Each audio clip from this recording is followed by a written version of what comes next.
If you're a beginner looking to get into skid steers, you might be wondering what are some things that you should avoid doing. Well, in this video, we're going to talk about a few common mistakes that we see beginners make when they first start out.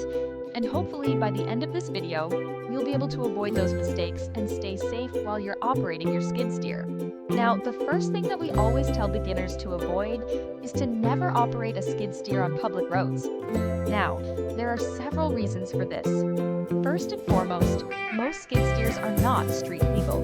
They don't have things like turn signals, or a brake light, hazard lights, things like that. Also, they're not registered as a vehicle with the Department of Motor Vehicles, so they don't have license plates. And lastly, most skid steers are too slow to be on a public roadway. The speed limit for a skid steer on a public road is 25 miles per hour, and the average skid steer can only go about 10-12 miles per hour. So we strongly recommend avoiding driving your skid steer on the public road.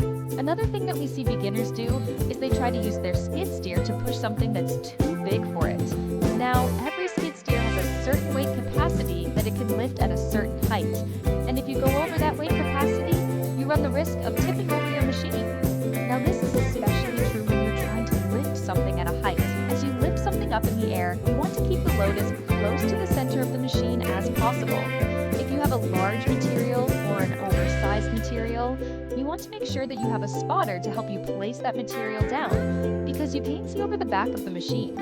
So make sure that you have someone spotting for you if you're lifting something large or high. And the last thing that we're going to talk about today is avoiding overloading your attachments.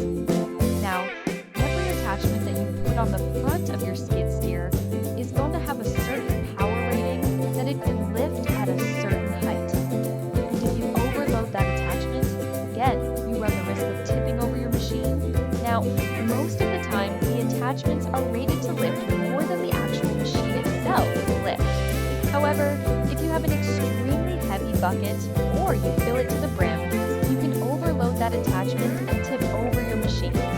So make sure that you check the rating of your attachment and also make sure that you're not overfilling your bucket. Now, if you're a beginner looking for more tips, tricks, and safety procedures for skid steers, we recommend checking out our comprehensive guide for beginners.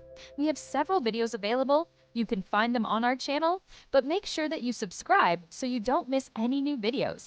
And if you enjoyed this video, please give us a thumbs up. Thank you.